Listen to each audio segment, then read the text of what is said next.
Welcome. For those who don't know me, I'm Lois Holzman. I'm director of the Eastside Institute, and it's a pleasure to welcome you to the April Reports from the Field. It's a monthly series that the Institute has to introduce or get reacquainted with some innovative developmentalists. Some are local, like Christine, some are from as far away as Uganda and Pretoria, South Africa. People from all different fields who have in some ways been impacted on by the Institute's performative social therapeutic approach to life, to therapy, to education, to counseling, to living, to community organizing, to performance work. So, try to go back a little bit from the moment where Christine is the director of the social therapy group in Manhattan and Brooklyn and supervises social therapists in those who work in those two places, as well as social therapists from actually around the world who've been trained at the Institute, and also is the director of the therapist training program, the official 2-year program chartered by the Board of Regents of New York State to train social therapists. Christine also is the developer of a particular form of working with families and children called the multifamily group, which we'll get to talking about. But I wanted to go back to connect your history and how you came to social therapy and to become a leading practitioner and trainer of it. Go back to your beginnings as who you were in life, and your decision to become a dancer, then a special ed teacher, and connect that in some way, if you can, to the person in the video who said, "I don't know, it's weird. Maybe that's why it helps." Because I have a feeling you're attracted to its weirdness. So I'd like you to sort of leading you to speak that way. I do very much think that the value of social therapy overall and the particularity of children and families is, multifamily group is, we have created something very bizarre, very weird conversation, nonsensical at times. And I think the connection, I was a dancer, and as a dancer I performed, that's what I did, and I loved that because it was a time where I didn't feel constrained by being me. It was not language-based. I loved that. I felt that confining.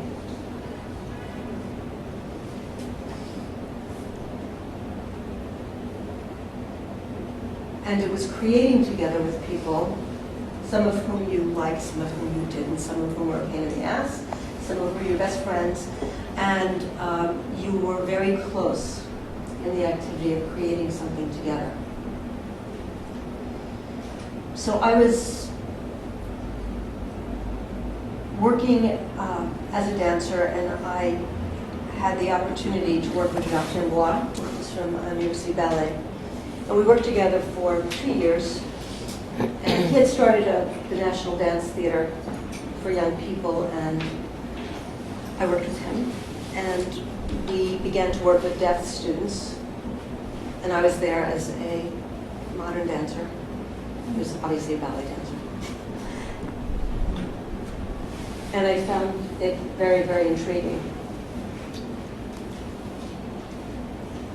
He's a wonderful dancer. Has, his people who know his dancing. He was not very good with people. and he definitely wasn't very good with deaf children. But what I experienced with deaf children was the incredible confusion of when they were being spoken to or given direction, or we were choreographing, that if you... Jacques went out on stage at one of the performances, and all the kids were there, and he said something. We're at the Kennedy Center in Washington, and he said something, and it was funny, and the audience just cracked up. And two of the kids burst into tears and ran off the stage because they thought that they were laughing at. They thought they were laughing. And they locked themselves in the bathroom, and we had to go down and try to get them back on stage. But I learned a lot about assumptions and how people talk to each other, and the experience of creating together that didn't have to do with trying to communicate something particular. It was very messy working together. I learned how to sign, that was good. And in dancing, you can just show a step or show a particular piece of choreography. But there was something very intriguing to me about that entire experience of ways that it worked and ways that it absolutely didn't work. I don't remember where I was at that time in my relationship to social therapy. I think it was prior to. Although, yes, it was prior to. So then I was injured, which was awful, and eventually I stopped dancing. I had to stop. And they were offering scholarships at Teachers College for people who wanted to work with the deaf and who wanted to create art and dance programs. So I applied. I didn't really want to go. I wanted to dance. But I got a scholarship, and then I kind of thought, I guess I should go. So I did, and began to study the brain, language. I read Lois's work for the first time. I didn't know who she was. I had come into therapy at some point during this myself, and I was like, Lois, that's the same Lois that's at the Institute? And I began to teach hearing impaired children from, really, I worked with kids from age 3 and eventually taught high school. Actually, the first social therapy group I ever did, we did together. Do you remember this? Deaf students and their parents. Somebody's home in Westchester.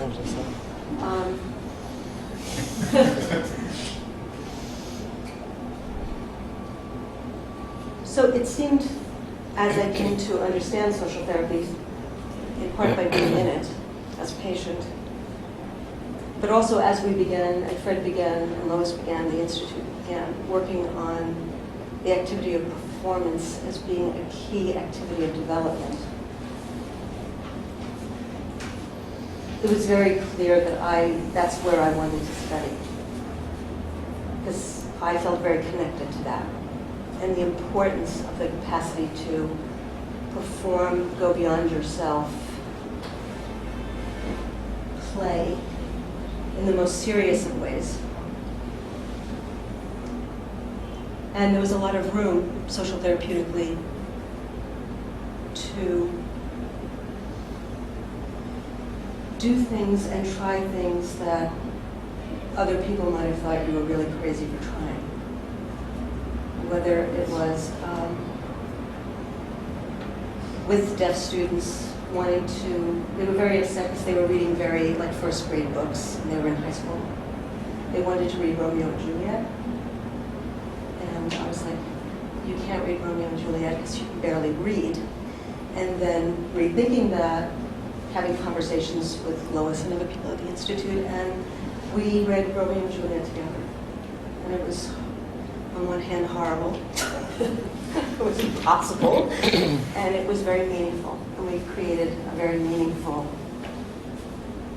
reading class together, where they developed as readers. So I think the attraction has been very strong in being able to work in juxtaposing things that don't normally go together, turning things upside down, looking at things from different angles, and being able to create something while you're creating it, you have no idea what you're creating. That's very appealing to me. Actually, I had a session the other day, I was thinking about it today, it wasn't with a child, although he was once a child. He's a poet, this young man, and he said that I freaked him out last week. That I asked him, somewhere in the middle of the session, I said, so, who are you? He didn't sleep all week because he didn't have like a cognitive answer to that question. He didn't know how to answer it. And I said, that seems good. It seems good that you don't know how to answer it. Why is that a problem? Why isn't that kind of the beauty of the whole thing? And he started reading some of his poetry to me, and he started crying. And this is somebody who has a hard time being emotional. And I don't usually do this, but I actually got emotional in the session. And he said, this is the weirdest therapy session I've ever had. And I said, it's close up there for me too.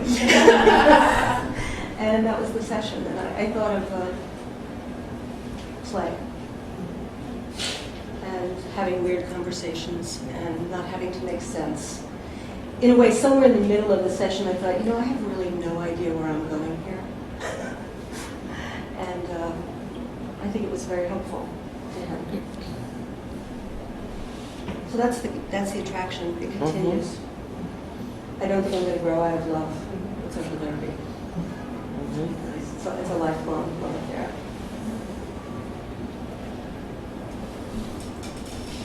Christine, why do you think, and I'm asking this for, what kind of answer, what kind of response? Not a politically correct response. Okay. Why is group so effective for emotional development?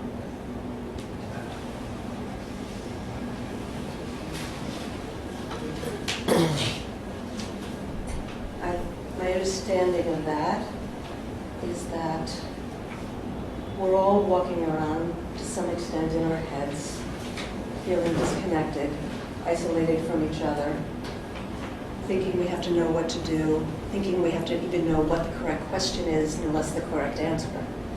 Knowing we're supposed to know how to live our lives, how to deal with our children, how to figure out what to wear in the morning, or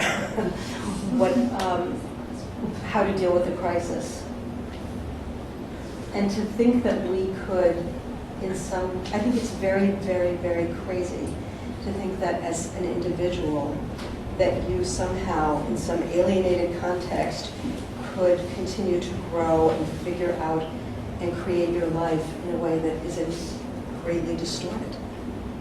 I think it's very crazy that we in any way buy into it, and we all do, the individual bias towards the individual, that it is so clear, and perhaps clearest in a certain way for me with children, is that when they come into the room with other families, you can see the relaxation, you can see the physical relaxation that they're with other people who are talking about some similar things that they experience in their life.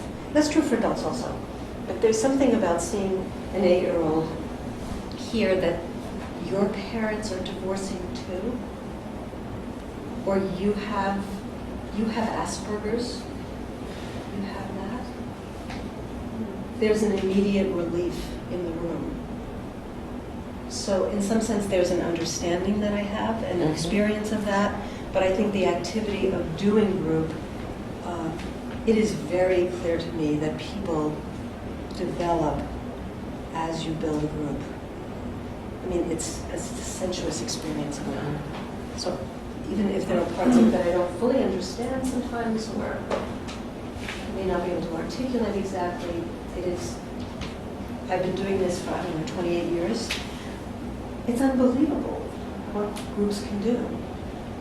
unbelievable what groups can do. They can change people's lives. And they do. Can you talk to us some about the multifamily group in that respect, as well as the other thing you were talking about was the bizarreness? Yeah. Well, I was thinking, I didn't get Lois's email of the questions she was going to ask me. Have I asked any of them yet? No. I was thinking about, I think one of them was how did it start? And I was thinking, I don't even know that I remember. But then I realized it didn't start on a particular day, although of course it did. That the multifamily group it's inseparable from my living my life, including being trained within a therapeutic development community. But absolutely that's where it came from. It wasn't a brilliant idea of mine. It might have been a brilliant idea of mine, but it came out of this community and all the various things that we do here and everywhere, not just here. And in meeting with families in individual family therapy, you experience the tremendous pain that families go through, parents, of dealing with a child who's having a lot of difficulty. Either they have some horrible diagnosis or they have a cluster of symptoms, characteristics. The parents feel like they're failing, or their child is going to be limited in some way. That's very, very hard to accept for parents. It didn't make any sense to me why a family would be in family therapy without other people and just by themselves. That they would need to be in a group with people who are different from them, who may have some similarities to them in their situation, but who would offer more resources emotionally, socially, intellectually, ridiculously offer resources. So my first patient was 5, and there were stuffed animals in the session. And then I thought, maybe we should add people to it. The animals are fine, but maybe we need to bring some people in here. And it's kind of always been, a dream of mine to have multifamily groups with people who don't have children, with children who don't belong to the people in the room. But that's a harder thing to organize. I don't know, maybe someday we'll be able to do it, but it's kind of an odd thing. So that's kind of the beginning of it.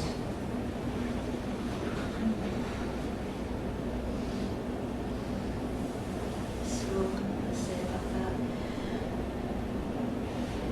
I don't think I knew when I started this, but having adults and children be together, and you're building community. Really, that is what you're doing. And that's therapeutic. So you're building a community of families. Children get to know other adults in the room. Other adults become very important to them, and they're not family members, and I think that matters. I mean, we all know this. When you go to Thanksgiving, you know what it means to have the family, meaning that the family can be very, very powerful in being insular, in feeling bad about yourself, in feeling like you're a bad mother, a bad father, or a bad child. So I think part of the weirdness, I'm thinking about just the video we saw,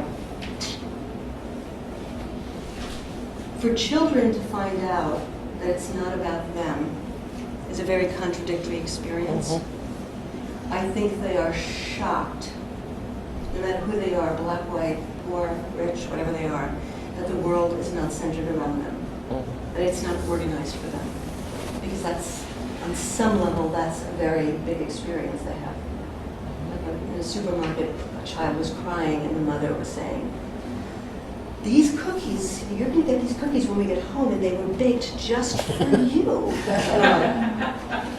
try not to be judgmental in the supermarket. But it's part of the culture. It's part of the culture. The world revolves around the child. And at the same time, how the child is related to as vulnerable, not a choice maker, not seriously in terms of what the child thinks and what the child has to say about their life experience. Because this is a famous line in the family group, he's just 9. She's just 8. I said, I'm just 58. What are we saying here? What's the just mean? So you have that very contradictory experience for children because they are at the center of the universe and no one really cares what they think on some level. We'll listen to it, but I'm your father and I will make the decision I make, which not against fathers making decisions, but in a way it's not. What I've been saying a lot lately is we're talking in the multifamily group right now about how do you discipline your child? What decisions do you make? And I say to people, it has to have something to do with who you are, and it has to have something to do with who they are. And how do you fashion that? And people, and we all want this, we want some rule, or we want some perspective or some principle upon which we're deciding by, and it's much more difficult to think about how do you do that with your particular 8-year-old and given what you can handle and can't handle. I mean, I might do something very different, but that's not my child and I'm not living with them. You might want to make use of what I have, what I think, and you might want to use it to fashion what you think. So I think the weirdness is it's reorganizing in some ways family life. It's not training, molding, teaching, shaping a child's being. I'm not really that interested in that. It's really not imparting values as a didactic activity, but creating values together and developing values together, given who you all are. And that's very hard to grasp. And then the way we do it is bizarre. There's a very famous group many years ago that we did with Dr. Pupil. Many people know him. He's a psychiatrist and social therapist, medical director here, where he ran around in the group. He had costumes, and he ran around in the group and he had a child's underwear, not one of the children in the group. We had costumes. He had underwear on his head. He ran around with underwear on his head, and we were playing some ridiculous game. And afterwards, he was saying he felt weird that he had done that. And I said, I thought it was the most helpful thing that had happened in the entire group. Certainly for the adults. They know he's a psychiatrist. But the psychiatrist is running around with a child underwear on his head. That was weird. I felt like maybe we've gone too far. I don't really have that reaction anymore. I feel like we're not going far enough. Or we have a new child, and a new family in the group. It's African American. He's about 9, I think. And he wouldn't talk for the first 4 sessions that I saw him and his dad. And then he came into the group. We did a series of performances. Everybody was performing, whatever crazy thing they wanted to. And some people were talking about a divorce that was happening with their mother and father. And this child would not talk. And then I said, do you want to come up and perform? I said, well, all right, why don't you come up and go like this? And that's a performance. That's good. So he came up and he sat down, and then he said, I want a divorce from my father. We have a rope between us. I want to cut it. And then he sat down. So people were like, where did that come from? And he's been, talking and performing, and his father is trying to figure out how he wants to respond to that. Because his father's response was, he doesn't really mean that. His father was in the group. He's in the group. So see, through the performatory weird activity, we didn't give him the scene. We didn't say, talk about you and your father. Through the performatory activity, you can get to know people, children and adults, in ways that you cannot get to know them by having some fairly conventional conversation. And another example was there's an 11-year-old girl who was autistic. And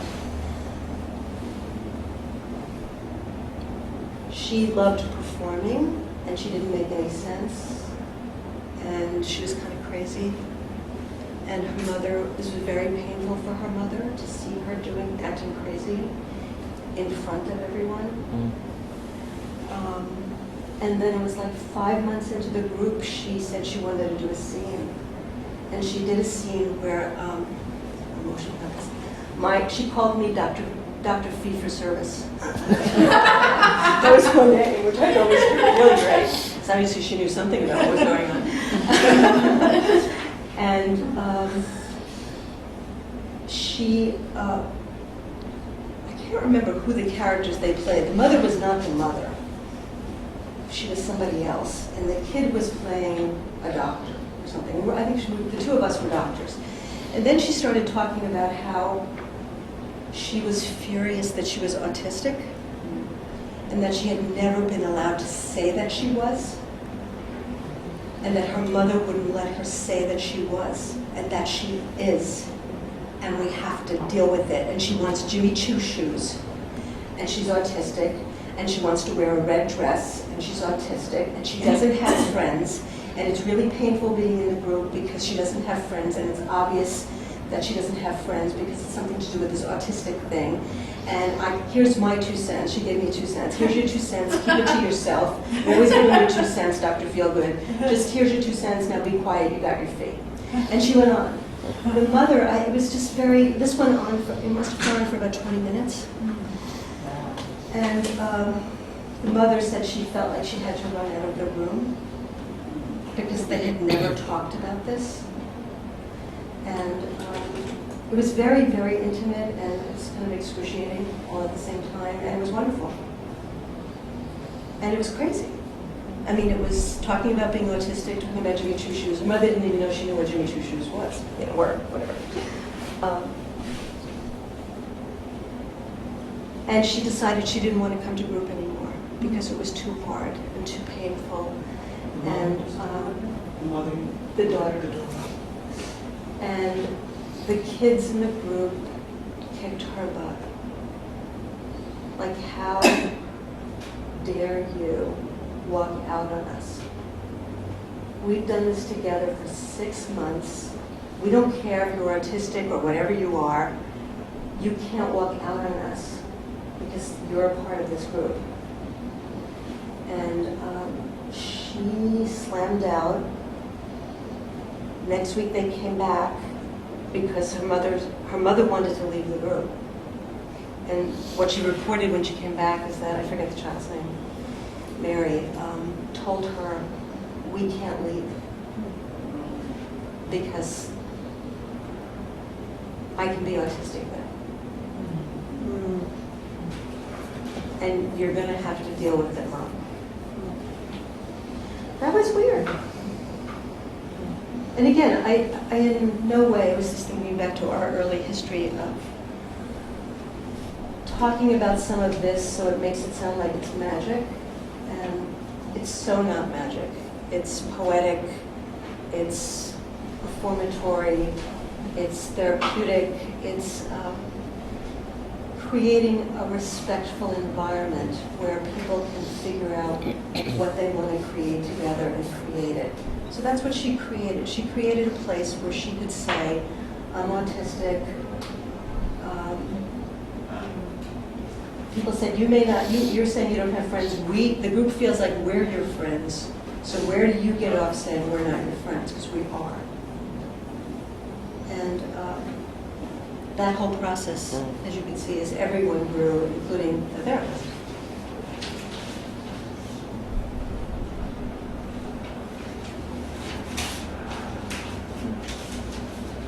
You know, we have this, I don't know if it's a rule, it's a way of doing the group that's emerged from many years of doing it, where if your child is being a pain, which they are, they're either, they're just being annoying, or they're going in your pocketbook, or they're going in the bathroom and throwing toilet paper all over. They're doing whatever they're doing.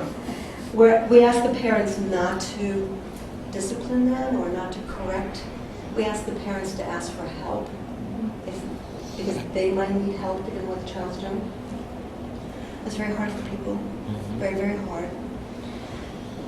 People still do it. They say, no, I'm not supposed to do this, but we just say, do that. So we do a lot of work with parents on what's hard about letting the other people, the adults and the children in the group, deal with whatever's going on. Let the group deal with what's going on. So we had a group where it was parents and adults, and then we discovered, we were sitting there and looking at all the parents are looking at the kids. They're all staring at them while we're all talking. They're like, basically stop doing what you're doing. They're not talking to them. I said, could we have a group where you don't stare at your children? If you must stare at some child, stare at someone else's child. The parents were like this. Some of them had to do this. They had to do this. Now, what happened, of course, is the kids who were hanging upside down when no one was looking at them stopped. The parents relaxed. Some parents said they could not look at him because they had to control and shape what that child was doing. Now, the kids, of course, don't stare at the parents at all. They try to do things to aggravate them and get them to stare at them. But that was very interesting. I think that's weird. So we had a don't look at your child group. It was useful. People said they had no idea that that's what they did. That's probably why people don't like going out to dinner with them. The kids said, the parents said that? The parents said that. That's why they don't like to go out to dinner with you, because you're always on me. You're always looking at me and telling me what to do. So if you don't tell them what to do, then what are you doing? I think it's weird to be with children and not tell them what to do. Because you almost don't know what else to do. But you play with them, you say weird things to them, they say weird things to you, and you do something kind of crazy and fun and hard. Sometimes I yell at them. They're making too much noise. Or they're doing something in the office I don't like. I don't know, does that answer your question? Yeah. I have a question of Christine and I had the privilege, pleasure, agony of working together for many years at the Barbara Taylor School, which was our experimental Vygotskian madhouse. And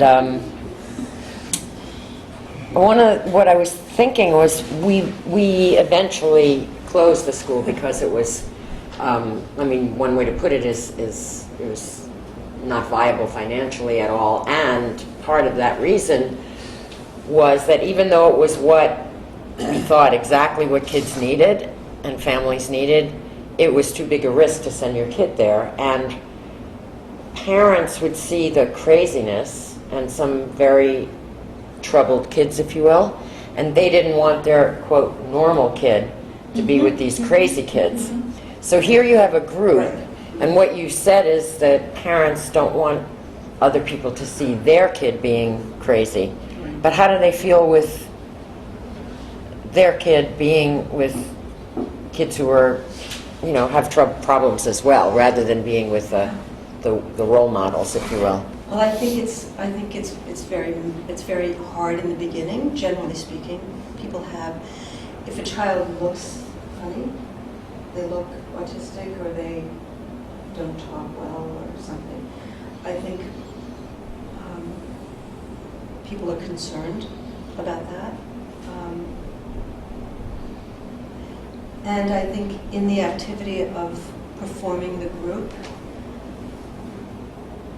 people come to value, in particular, the children who are less able, who have disabilities, because they often provide the leadership in the group that allows the entire thing to grow. Mhm. They're often the ones who do it. And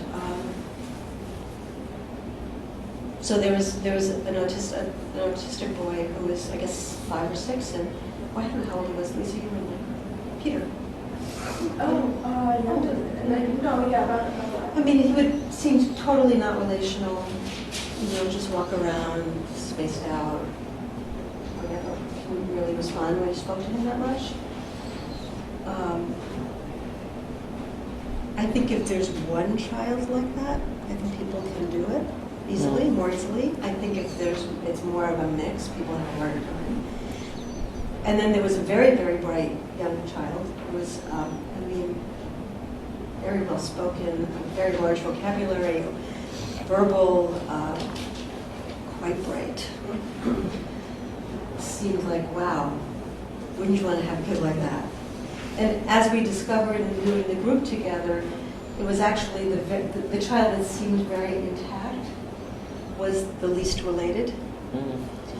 He, in fact, said brilliant, interesting, philosophical kinds of things, but he never spoke to anyone. He didn't speak to you. When Peter talked or didn't talk or took your hand, if there was a performance, he would come up and take your hand and bring you onto the stage. So he would take another child and get a book. It was much more related. And we began to use ways that he was related and support that to help everybody else be more related, including the parents. Who, you're just staring at your child is not exactly related either.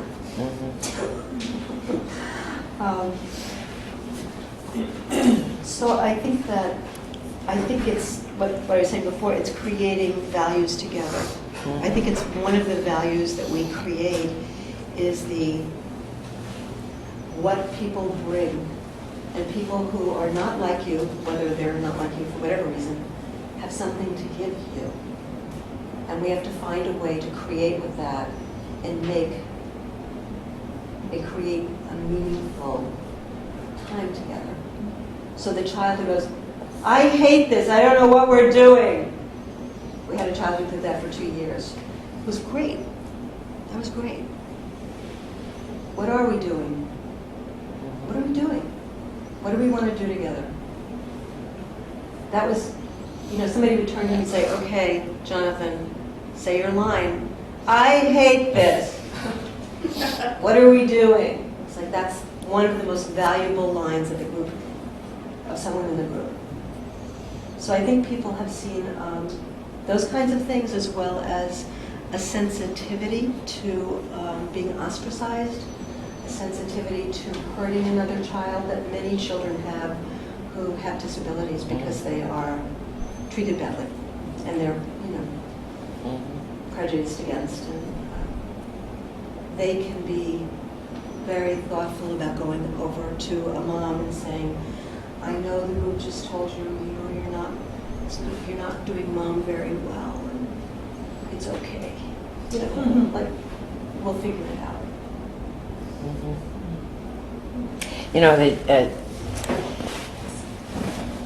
The traditional zone of proximal development view is that the more developed health, the less developed.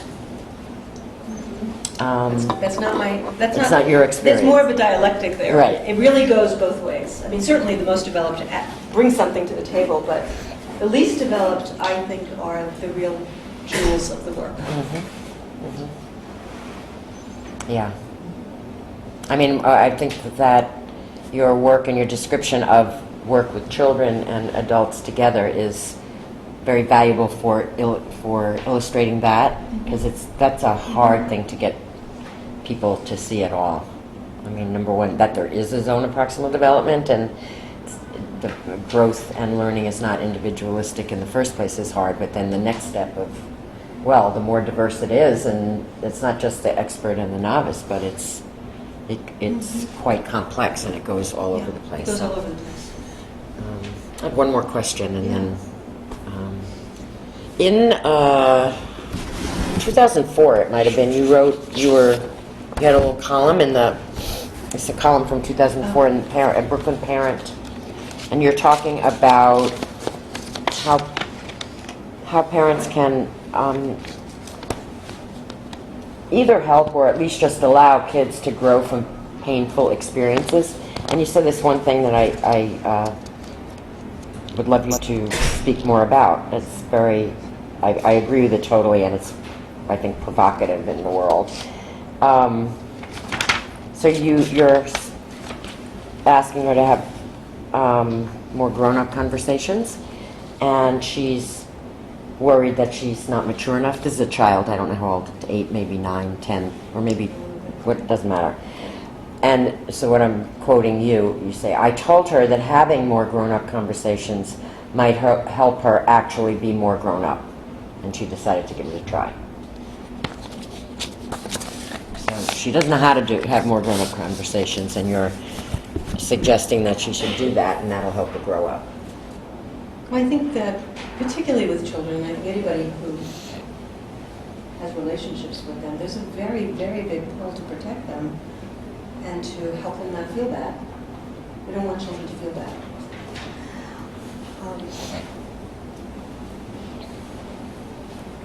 And there are things they do or ways they are that can produce a lot of pain.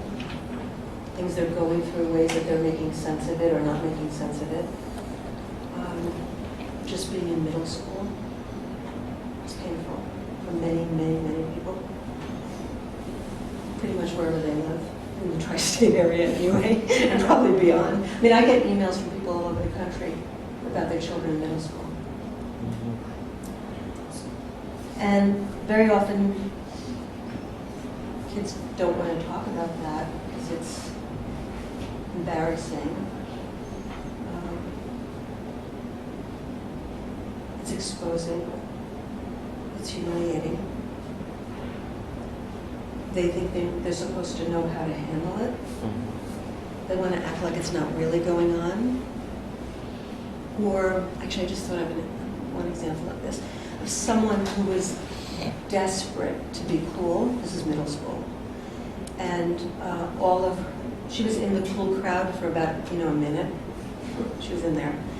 And she dumped her long-standing girlfriends because she got into the cool club. I mean, she just really dumped them. She wouldn't even talk to them. And then, of course, she got kicked out of the cool group. And the group really insisted that she work on this because it was so much part of everybody's life in the group, even though it's not that particular situation, but situations like that. And it was very, very painful for her to see that she sold her friends out. That she was hurting them and telling them they weren't worth it, that they weren't important, that these other kids were better. It was a better career path for her for middle school. It was very hard for her to take responsibility for what she was doing and the pain that she was causing, including her conflict about could she just go back and ask them to be her friend again. And the group wouldn't, which was great. The kids really wouldn't let her just go back without a lot of work about what did it mean, ways that she was unprincipled, and ways that it's just really hard. And for a long time, she wouldn't talk. And then we had people in the group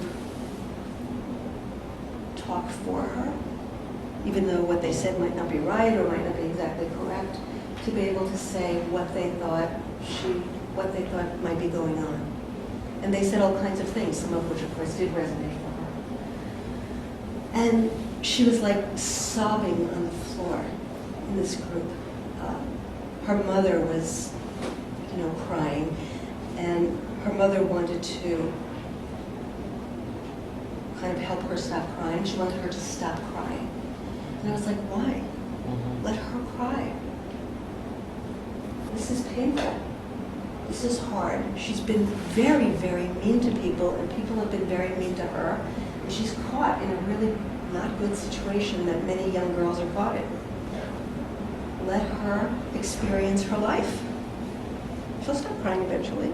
She cried pretty much the entire group on the floor. Other people started crying for other reasons.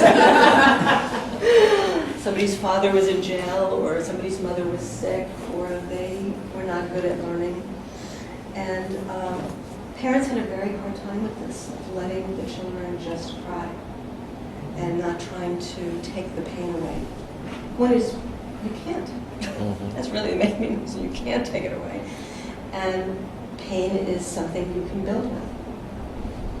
And I think she really made some very different choices after that one.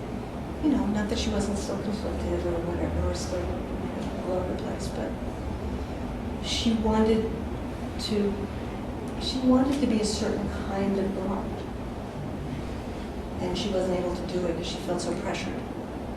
And she was able to create the support to begin to create that girl that she wanted to be. But the pain was a part of that. I think it's really important to let children be in pain because they are, and to not cover that over. Growth.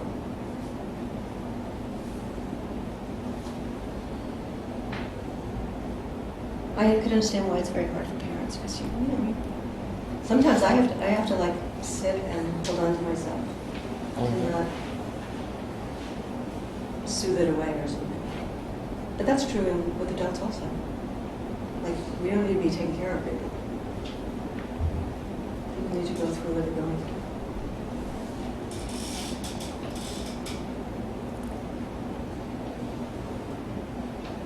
I think one of the most painful things for me was when the autistic child, the one who said that she was autistic and she wanted to be choosing and I should keep my 2 cents to myself. I found that very, very painful moment. And I felt the conflict. I can imagine what the mother was feeling. It's like I almost didn't want it to be happening, even though I thought it was a really good thing that happened. To really let it just be out there and be what it is. So I think we all have that. We'll kiss it and make it better.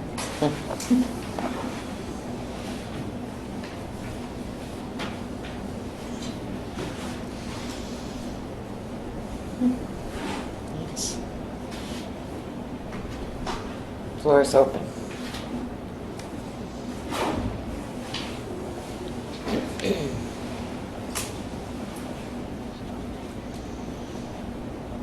You all thinking? Yeah, it's kind of a weird question. Good. Weird is the theme. Well, it's weird because it's nothing to do with what you do, but sometimes late at night I watch Super Nanny. I've seen it a couple of times. Yeah, and I think about you when I watch it. Because, a lot of what she does is, behavioral stuff. Around Right. going to bed, and when you eat, and when you, all this stuff. And, and then there's always these moving moments where she says, wow, this is a pretty serious thing that you've given up on your child. Whatever. I think it's the only moment where she's not doing some behavioral thing. So I just didn't know, I didn't know if you watched the show or if you think about those things or Those things are being relative to parents. You find parents are just they've just given up and they're not moving forward. I mean, I guess that's maybe the moment they come to you. But I can say something. I've seen it a couple of times. I can see it. Yeah. I often think of more of the dog whisperer, Susan Milan. oh yeah. It's a better therapist. It's a better therapist, right? And he loves those dogs.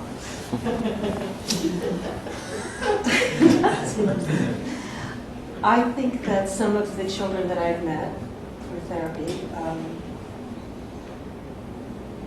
They are horrible, impossible to live with. I think parents try everything they know how to do, and it doesn't work, and it is a living hell. And I have a lot of compassion for that. Some of them I don't know how come they haven't given up. And some people do give up.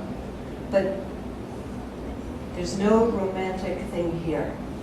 Living with some kids who have ADHD, who have Asperger's, who have screaming, horrible fits for hours every night because you said no to something.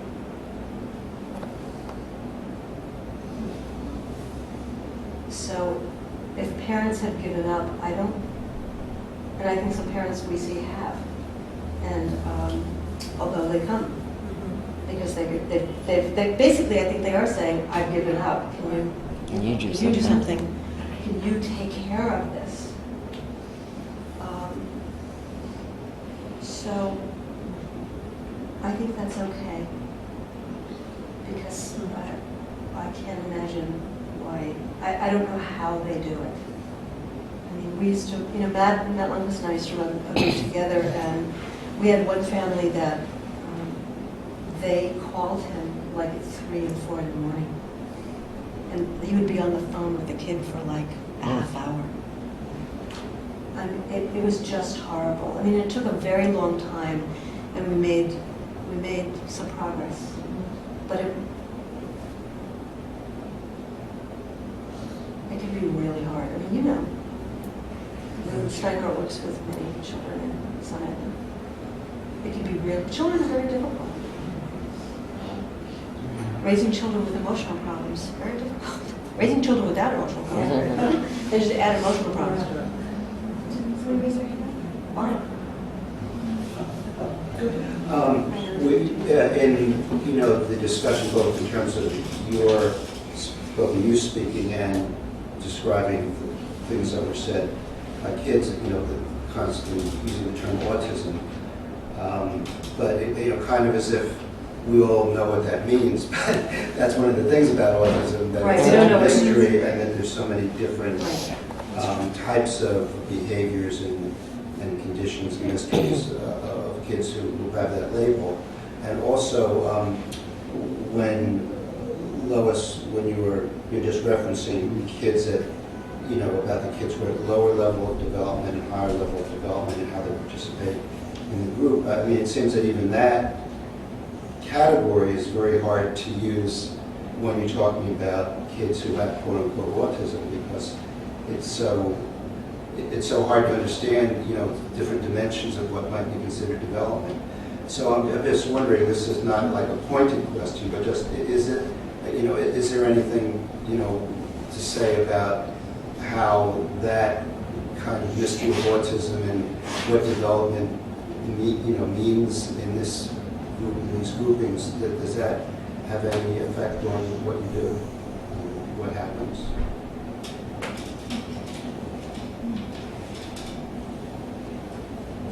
I mean, I agree with you that it's children who have been labeled autistic. It's a very wide range of with different things that they can do and can't do. And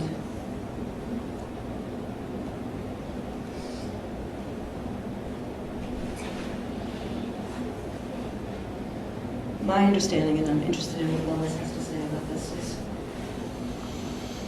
I think we create with other people a social process. We go through a social process together where what happens is this grouping of people can create something weird, something that is new. And that will look an infinitude of ways, what they can create that's new, that they can then make use of in living their lives. that's somewhat of my understanding and experience of what the development is. That they can bust through a very early established identity as, I have Asperger's, I have autism, I have whatever. I have ADD, that's the most varied one. That they can break through that identity in some fashion, maybe a little bit, and help the parents see also that they are more than their diagnosis and they're more than their limitations, as we all are.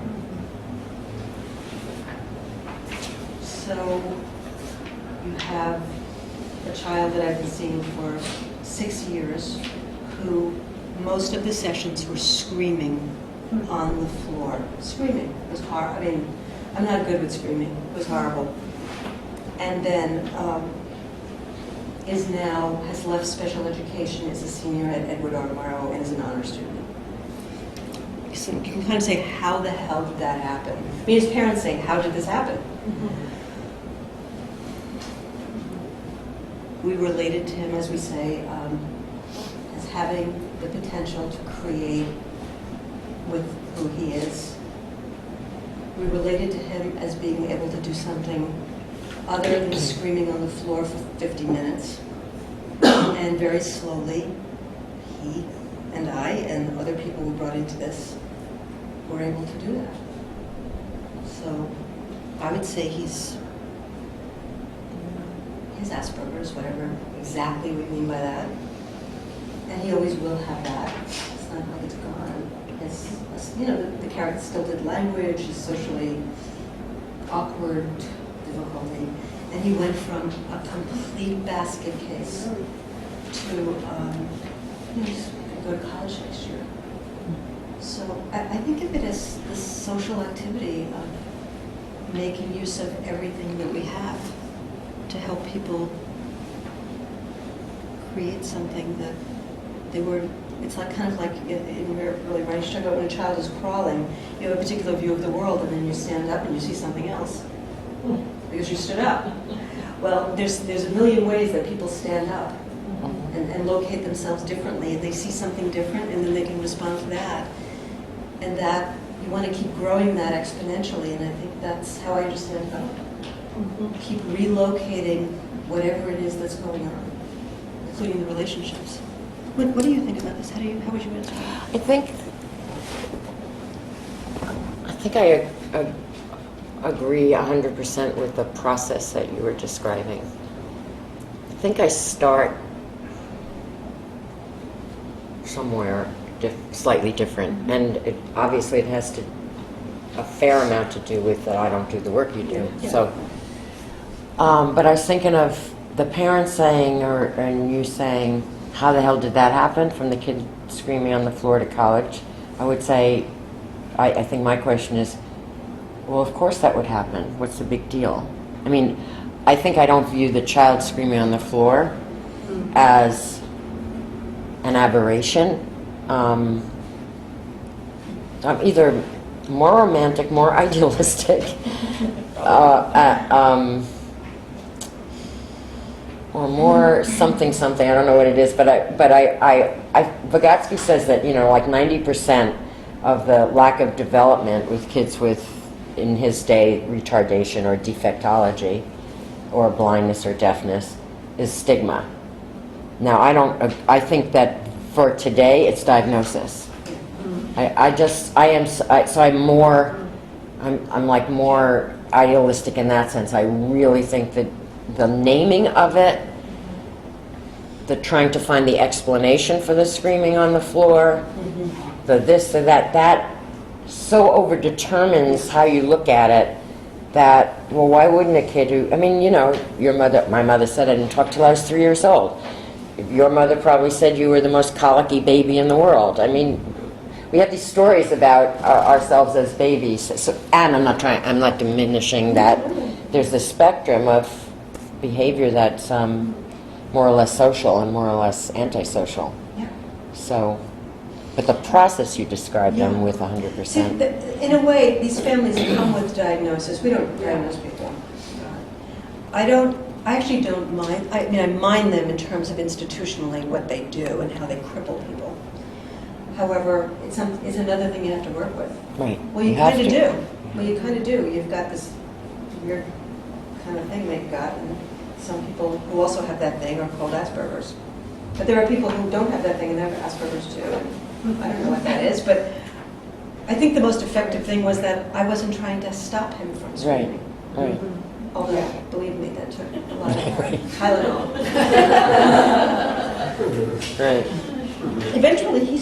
Eventually, it was less interest. It was less of a need to do because there was something else he could do.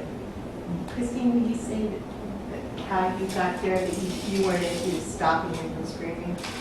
Well, a lot of what was going on is that the mother was, he just did this all day long, and he was taken out of school. He was homeschooled because he couldn't be in a school. This is what he did all day, and she would try to give him something he liked to eat, or she made a tent for him where he could go in, put his favorite shirt. She would try and do things to try to soothe him. And I just thought it was important, and this took a very long time, actually. He wouldn't do it in the therapy office. He wouldn't speak. And I said, no, I heard about the tantrums. I want And he was like, you don't want one. No, I really do. I want to be a part of it. You're holding out on me. I'll wait. You know, maybe you don't want to do it. I'm interested in it. And I think that he didn't believe that for a very long time. And then he finally did it, and I was like, one of my colleagues who were in other offices trying to go to therapy. You heard of it, yeah. It was like, it was Tuesday. It was like, oh God, it's Tuesday. I made sure he had a lot of protein before. I'm somebody who can't handle a lot of noise. But I think that was the key thing, that he made the decision to give it, and then we could, as a center, we could allow that to go on.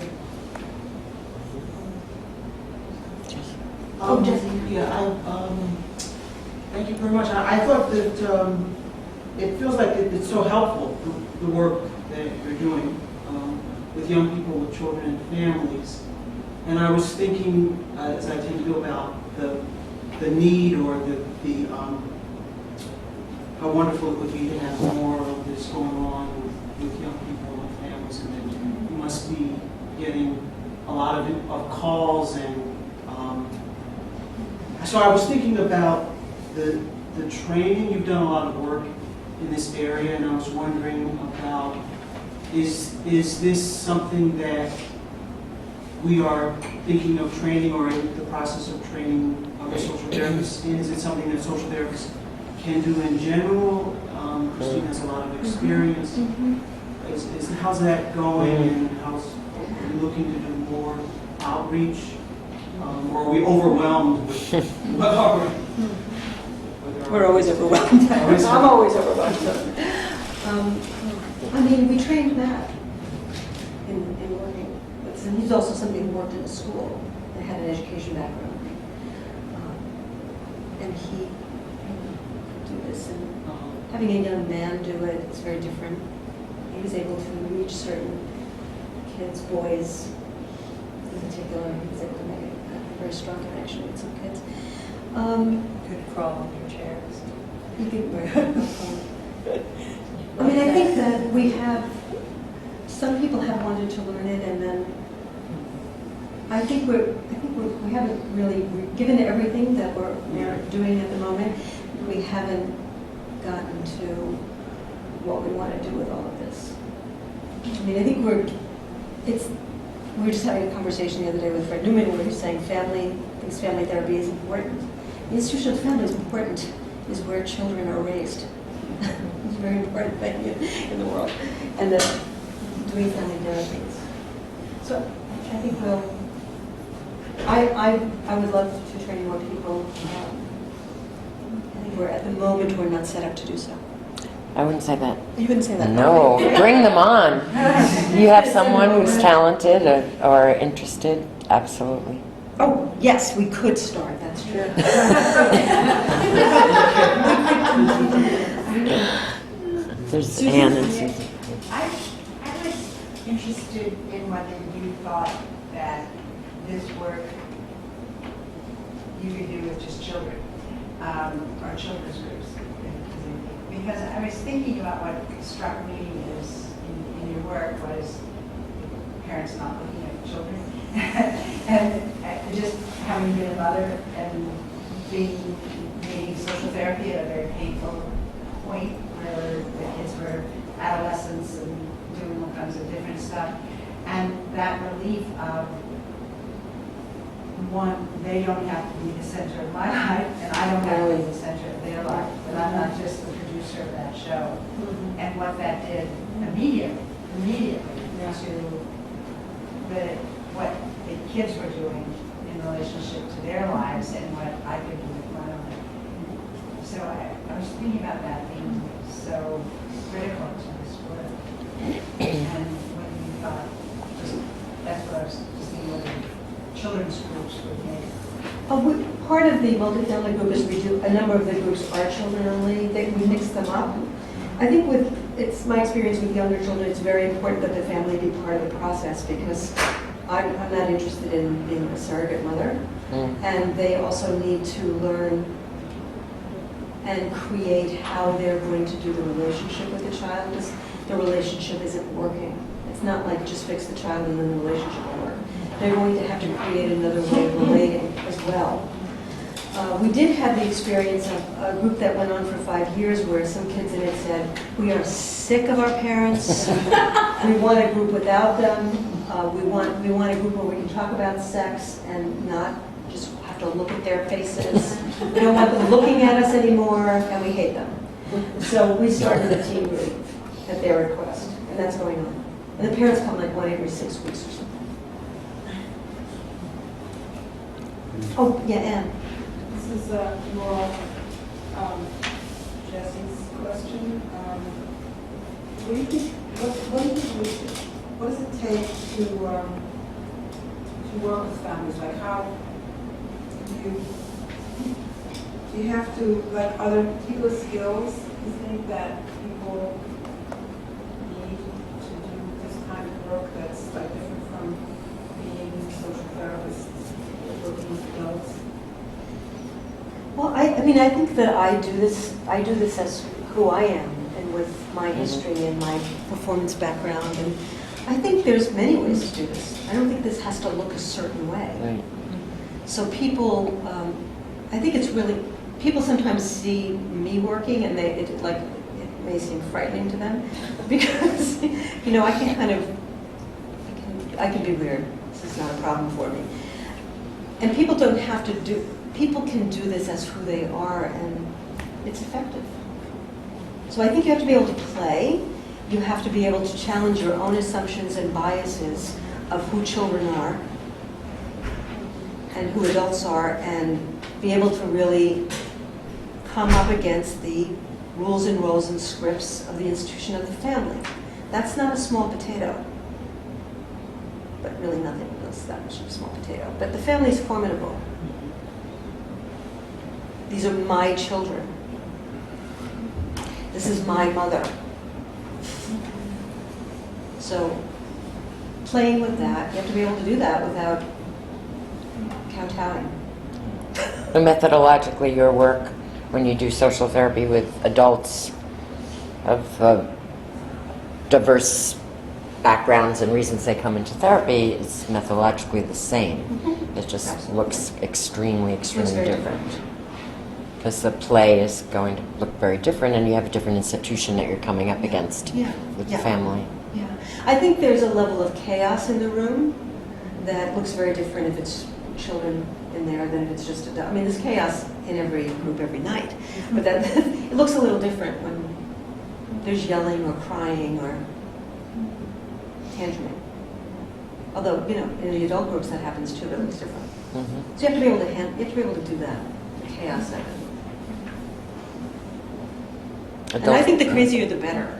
I think that the weirdness of it is really the value, is where the value lies. It is not family conversation like anybody's used to having. and that's what's helpful. I was just thinking of, there was this kid who just talked incessantly. And, I mean, his mother would come in crying, like he would not stop talking. And the group just worked with him on that. They would walk home, but they lived like 20 blocks away, so the walk was a nightmare. So the kids had him like count the cars for 4 blocks, count the cracks in the sidewalk, and then on the 4th block, he could talk to her the entire length of the block.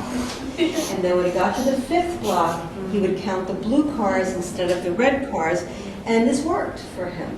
And it worked. She was like, we walked 3 of the blocks that we walked where I either spoke to him or we just walked and enjoyed the day.